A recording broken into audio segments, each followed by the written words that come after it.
Okay na po tayo. Aray, aray, aray.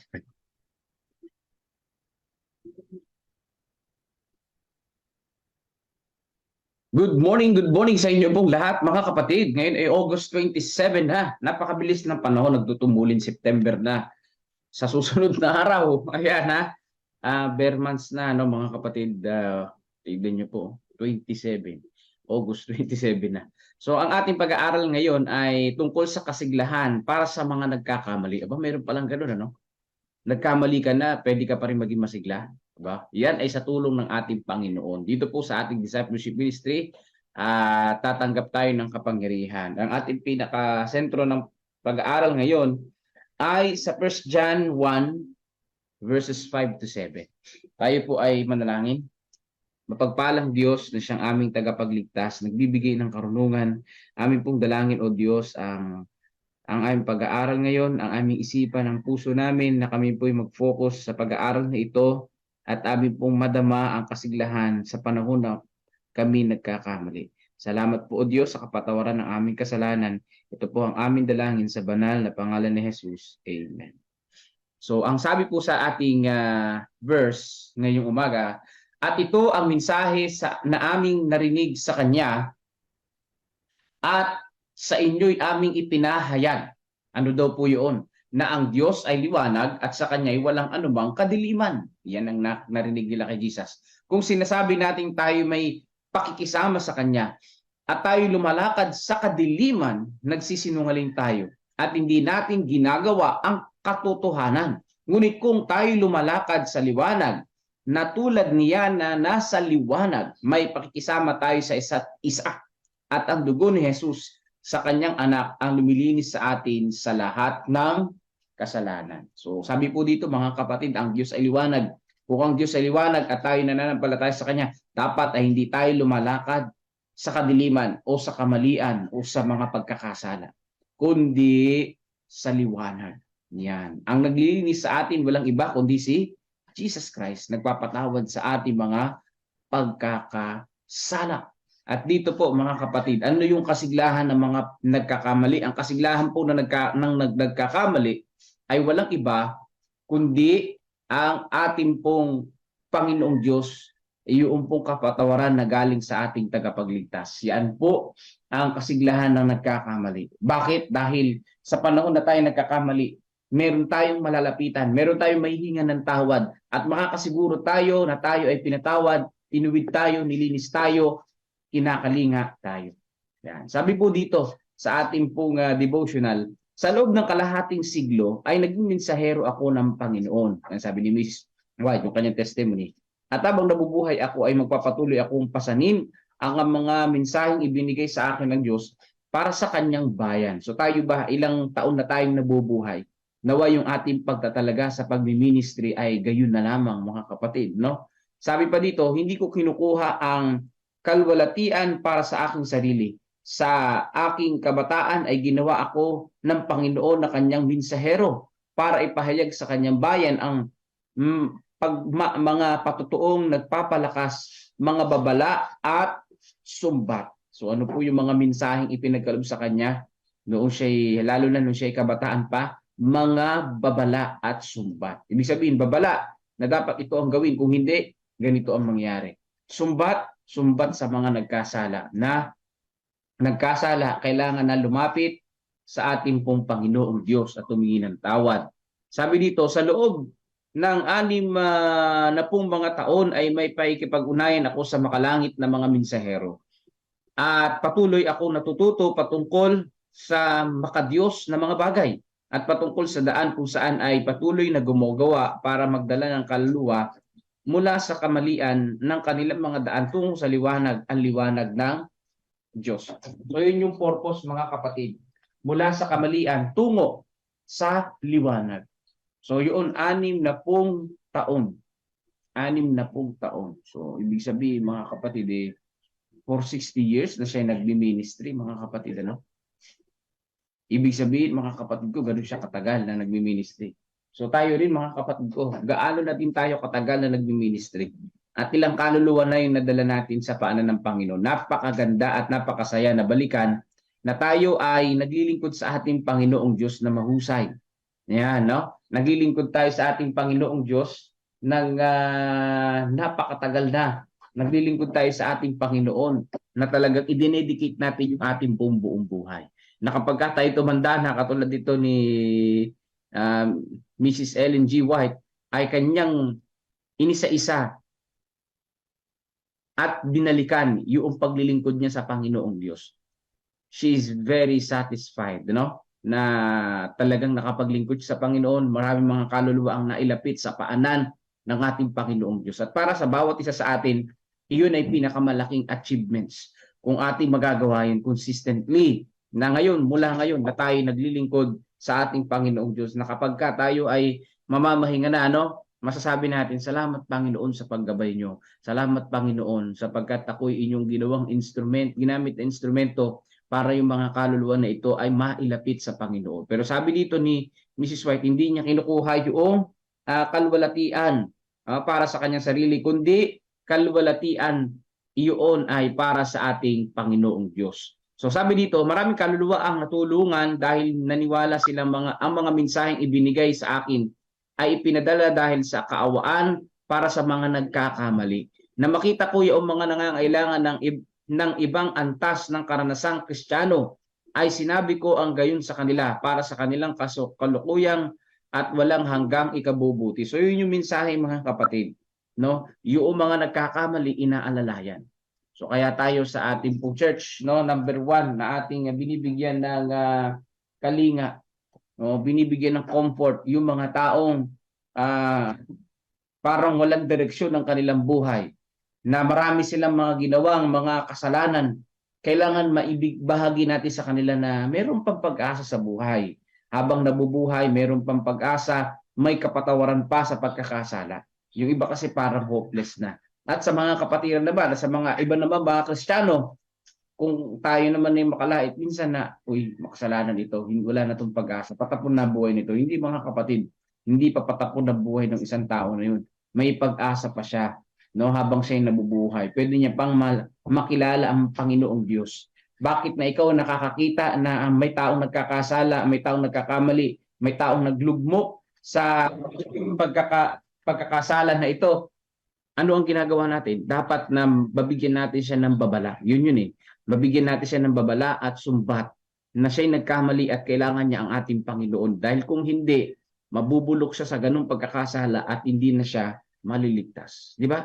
So yun ang pinaka-dapat na purpose natin. Sabi dito, at habang pinanatili ng Panginoon ang aking buhay, gagawin ko ang trabaho ko na may katapatan. Ang mga lalaki at babae man ay didinig at tatanggap at susunod. Maliwanag na ibinigay sa akin para gawin ang aking gawain at tatanggap ako ng biyaya sa pagiging masunurin.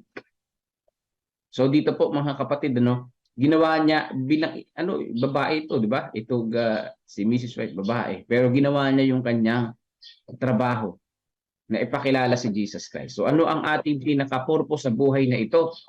Ano ang ating work, mga kapatid? Nawa gawin din natin ito ng bukal sa ating puso. Gawin din natin ito ayon sa kalooban ng Panginoong Diyos. Ano man yung bahagi natin sa ministry, o ano man yung pong part natin, ano man yung role natin sa church, ano man yung posisyon natin sa gawain, gawin natin ito na mayroong katapatan. At ang Panginoon na magbibigay sa atin ng reward. Yan.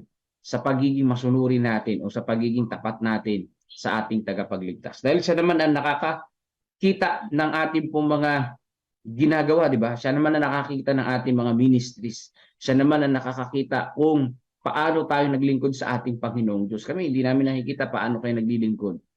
Hindi kayo nakikita ng ibang mga tao, pero ang Panginoong Diyos nakikita tayo. May mga sinasakripisyo tayo, no? Minsan ultimong bulsa natin nabubutas para sa gawain. May mga ganyang kapatid na talagang hindi nila ipinapaalam na sa church na ako na ganito ako, na ganyan ako. Hindi na nila ipinapaalam, kundi nagbibigay na lang sila sa gawain. No? Meron pa nga isang elder na hindi man lang nagsabi na nag-donate siya ng upuan kasi ayaw niya ipaalam. Malaman-laman mo na lang, dumami na yung upuan na kahoy doon sa church. Hindi man lang siya napasalamatan, hindi man lang siya na i-guide. No? Hindi man lang tawag dito, hindi man lang nalaman ng kahit sino mang kapatid na nabigyan siya, na nagbigay siya. Meron lang isang kapatid na nakaalam. At yun, pinagsabi naman na niya at napasalamatan din yung kapatid. May ganun talagang kapatid na ayaw niyang siya'y ma-recognize. Basta ang gusto niya lang, makatulong siya, kita siya ng Panginoong Diyos. Yun yung nasa isip niya eh. Basta kita ako ng Panginoon, gagawa ako sa gawain. Di ba? No, kahit wala nakakakita sa akin, kahit wala nag-appreciate. So ganun sana. Kahit wala nag-appreciate sa ginawa natin, napakarami natin sakripisyo, pero ang Panginoon, kitang-kita tayo ng maliwanag mga kapatid. Alam ng Panginoon ang ating katapatan. Alam ng Panginoon kung sino tayo, kung ano ang mga nagawa natin. Kaya hindi dapat tayo manghina, magsawa sa ministry na ito, sa paglilingkod sa ating Panginoong Diyos. Na yung mga tao na nagkakamali, mabigyan natin ng kasiglahan na sila'y lumapit sa ating Panginoong Diyos dahil may kapatawaran pa sa kanilang pagkakasala. Sabi pa dito, iniibig ko ang Diyos, iniibig ko si Jesucristo, ang anak ng Diyos, at nakadarama ako ng matinding pagnanais sa bawat kaluluwa na nag-aangking anak ng Diyos. Sabi dito, determinado ako maging tapat na katiwala habang pinanatili ng Panginoon ang aking buhay. Hindi ako mabibigo o manghihina. So yun yung dalawang word mga kapatid na dapat din nating tandaan. Yung wag tayong mabibigo o wag tayong manghihina. Basta't habang tayo ay nabubuhay, mananatili tayong katiwala ng Panginoong Diyos sa bawat kaluluwa ng mga tao. Ibig sabihin na sa akin, yung nakakarating sa akin na wag mabibigo o wag manghihina, kung nangaral tayo at walang nagpabautismo, hindi dapat tayo mabigo. Hindi dapat tayo manghina. Bagkos, maging malalakas pa tayo. Bakit? Dahil sinabi naman din ni Jesus Christ sa John na dinirinig ng kanyang mga tupa, yan sa John chapter 10, dinirinig ng kanyang mga tupa ang kanyang tinig. So kung hindi tumanggap yun sa Panginoon, hindi yun nagpatuloy sa paglilingkod, hindi nagpabautismo, ibig sabihin, hindi siya tupa ng Panginoon. Hanapin natin yung tupa ng ating Panginoong Diyos. O hindi tayo dapat panghinaan ng loob, ay naku, walang nagpabinyag, walang naniwala sa akin. No, mga kapatid, dapat maging matatag tayo. Dahil habang tayo nabubuhay, dapat pinanatilihan natin na maglingkod sa Kanya patuloy. Mangaral ng mabuting balita, mga kapatid. Yun ang pinaka-the best. Yun ang pinaka mahusay na dapat nating gawin, mga kapatid. Ano? Na tayo bilang isang mananampalataya habang nabubuhay, ang motto natin habang tayo nabubuhay, Panginoon, ang huling hininga ko ay paglilingkod pa rin sa inyo. Ang huling hininga ko ay ang isipin paano maitaguyod ang inyong gawain. Paano mapasok, makapag-inspire ng mga bagong manggagawa sa inyong bukurin. Yan, ano, mga kapatid ko, no? Katulad ni Apostol Pablo, sugsigi siya, sulat ng aklat niya ng mga epistles para lang makapag-inspire sa mga kapatiran sa bawat churches sa Asia. Para marami ang mga maglingkod sa ating Panginoong Hesus. So nawa, bawat isa sa atin ay ganoon din. At sa pinakalas, sabi dito, mahal ko ang Panginoon, mahal ko ang aking tagapagligtas, at nasa kanyang mga kabay ang aking buong buhay. Hanggat ako'y kanyang inaalalayan, aking dadali ng isang siguradong patotoo. Ayan, manuscript release. So ano yung motivation na mangaral na ito? Dahil mahal niya ang Panginoon at mahal niya ang tagapagligtas. Tayo makakagawa rin, magiging tapat din tayo sa ating Panginoon. Hindi rin tayo mabibigo at hindi tayo manghihina sa pagmiministry. Hindi tayo magsasawa at makakadedicate tayo sa ating pong Panginoon na habang tayo nabubuhay, maglilingkod tayo sa Kanya. Magagawa po natin yan kung mahal natin ang Panginoon at siya yung ating tagapagligtas. Di ba?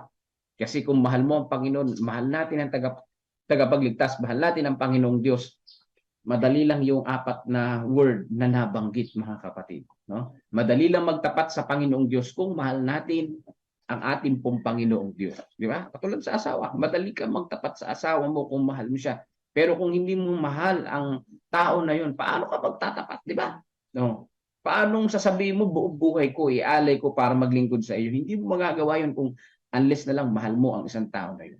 So unless mahal natin ang Panginoong Diyos, kung mahal natin ang Panginoong Diyos, makakapag talaga tayo ng ating buhay. Pero kung hindi, taken for granted lang ang ating Panginoong Diyos. At kung kailan lang meron tayong pangangailangan, doon lang tayo lalapit sa Kanya. So, ganoon lang ang mangyayari.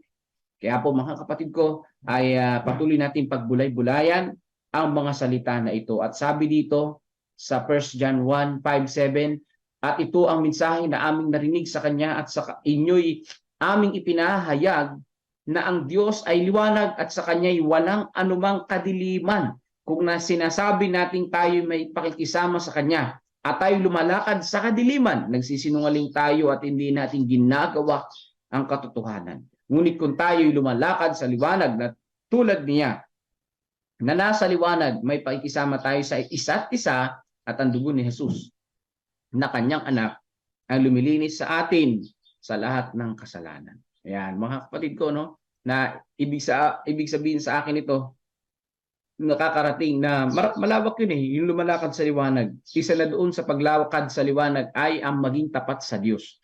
Yung maglingkod sa ating Panginoon, magatid na mga kaluluwa sa Kanyang paanan. No, yun po, napakalawak ng sakop nung lumakad sa liwanag. At nawa ang bawat isa sa atin, lumakad tayo sa liwanag at hindi sa kadiliman. So salamat sa inyong pakikinig mga kapatid. Ano? Ngayon ay oras natin ay 6:00 na. At sama natin sa panalangin yung pong aming biyahe papuntang Dingalan. Kasama po natin yung mga asawa ng mga pastor na ngayon ay merong konting salo-salo dyan po sa Dingalan. Medyo makulimlim lang yung panahon, ano? Pero nawa ay maging safe ang travel ng ating po mga pastor dito po sa area 2. Buong Nueva Ecija lang po yun. Yung mga pastor natin sa Nueva Ecija. So sama natin sa panalangin na ingatan din kami ng Panginoon, ano, na makarating ang bawat isa na maluwalhati at maayos at malusog. Yan. Sige po mga kapatid, sasama natin sa panalangin ang inyong po mga prayer requests. Papangunahan tayo ni Brother Melvin Villasano. Muli po, magandang umaga po sa inyo pong lahat at mabuhay tayo na naglilingkod sa ating pong Panginoong Diyos. Amang banal na mapangyarihan sa lahat. Salamat po muli sa lesson sa umaga na ito na inyong ipinagkaloob sa amin. Isang paalala sa amin na kami ay marapat na maging tapat para maipakita namin ang tunay namin pagmamahal po sa inyo. At kami hindi maging lumabas na mukhang sinungaling. Nais namin na humingi ng tawad po sa inyo kung kami man ay mahina. Gayon din, nagpapasalamat po kami sa aming pagiging mahina pagkat pinili niyo po kami para kami palakasin. Pinili niyo kami dahil alam niyo magdedepende po kami sa inyo. Kaya lumalapit po kami, Ama, sa inyo na samahan kami ng Holy Spirit palagi sa araw-araw na aming pamumuhay, na kami ay patuloy na maipakita namin ang aming tunay na pagmamahal po sa inyo at kami hindi magmukhang sinungaling sa inyong harapan. Samahan kami ng Holy Spirit na kami patuloy na magtapat at maglingkod po sa inyo sa abot ng aming makakaya. At kami makapag-disciple din naman, unang-una sa loob ng aming bahay tahanan, sa labas ng tahanan, at sa magliwanag kami sa aming nasasakupan. Ama, maraming salamat po sa gabay at patnubay sa araw-araw. Tunay na ramdam po namin ang inyong pagmamahal. Nais niyo na kami magbago at tuluyang magbago at maging handa sa naalapit ninyong pagdating. Maraming salamat po. Sa umaga nito, nais namin isama sa panalangin ang mga pastor at ang kanilang mga may bahay na kakaroon ng munting salo-salo dyan sa Dingalan. Una, ilayo po sila sa anumang kapamakan, makarating po sila doon ng ligtas at magkaroon sila ng kasiyahan sa kanilang gagawing pagsasalo-salo po doon. At gayon din sa kanilang pag-uwi, ingatan po ulit sila at ligtas sa anumang kapamakan. Sa pagpapatuloy, nais namin isama sa panalangin ng pangangaral na ginagawa sa bawat lugar dito sa aming nasasakupan. Diyan sa Homestead, Talavera, gayon din ang mga Bible studies sa Tabacao at La Torre.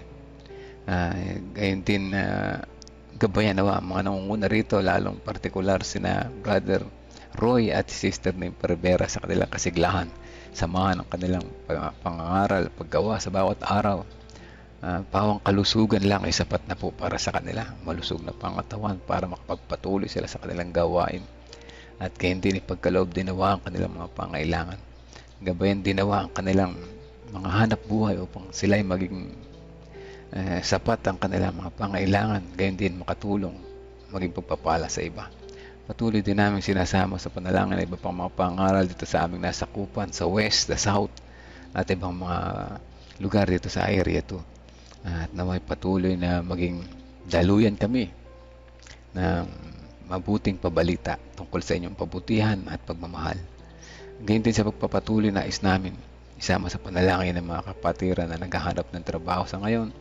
Sila RK, si Crisel at sila nawa ay makahanap ng trabaho na nararapat po sa kanila at sila ay hindi mako-compromise ang kanilang pananampalataya at naway sila ay sa kanilang paghahanap buhay sila ay pagtatrabaho sila ay makatulong sa kanilang pamilya at maging pagpapalad din naman sa iba. Patuloy namin sinasama sa panalangin ng kapatiran ng mga nakikinig ngayon, ang mga nabibigatan sa buhay. Alam namin na ang buhay sa mga panahon na ito ay patuloy na pahirap ng pahirap. Ngunit umaasa po kami sa inyo na kayo ang aming dakilang provider na magbibigay ng aming mga pangailangan simula nung una na nagpo-provide sa amin. Kaya kami nagtitiwala po sa inyo, tinitiwala namin ang buong buhay namin. At kasama din namin sa panalangin ng mga kapatiran na may karamdaman, mga nagpapagaling sa na may sakit, at patuloy na igawad sa amin ang kalakasan sa bawat araw at ang kagalingan. Kasama namin si Brother Alan Eugenio, ang pamangkin ni Sister Nimpa Rivera, ang ilan sa mga miyembro ng pamilya ni Sister Rose Cris Encarnado, at din si ating Sibilia Erilia, kasama si Brother Renato Santos, Romnick Erilia Francisco, Olivia Francisco, Rebecca Francisco, Jennifer Pascua, si Precious Cabasog, Princess Jorquina, si RC, kay Sister Nena at si Tia Aning, kasama na rin si Tia Aurora, at si Sister Corazon Mina at si Ate Sally Sanchez. Ang mga pangalan po na ito ay patuloy pa rin nagpapalakas at nagpapagaling. Pinagtitiwala namin lahat sa inyo ang kagalingan dito ang kagalingan sa aming karamdaman. At alam namin na ipagkakalob niyo po ang the best para sa amin. Ganyan din namin patuloy na sinasama sa panalangin ng mga kapatiran na may karamdaman pang espiritual. Nawa po ang Holy Spirit patuloy na humipo sa kanilang mga puso. Manumbalik sa pagtitiwala po sa inyo at makasama namin muli sa paghahanda sa nalapit na inyong pagdating. Ang lahat po na ito ay Ama ay aming hinihiling at pinasasalamatan. Ipagkaloob nawa ito sa amin ayon sa inyong kalooban, hindi sa aming kagustuhan. Sa pangalan ni Jesus na aming tagapagligtas. Amen. Amen.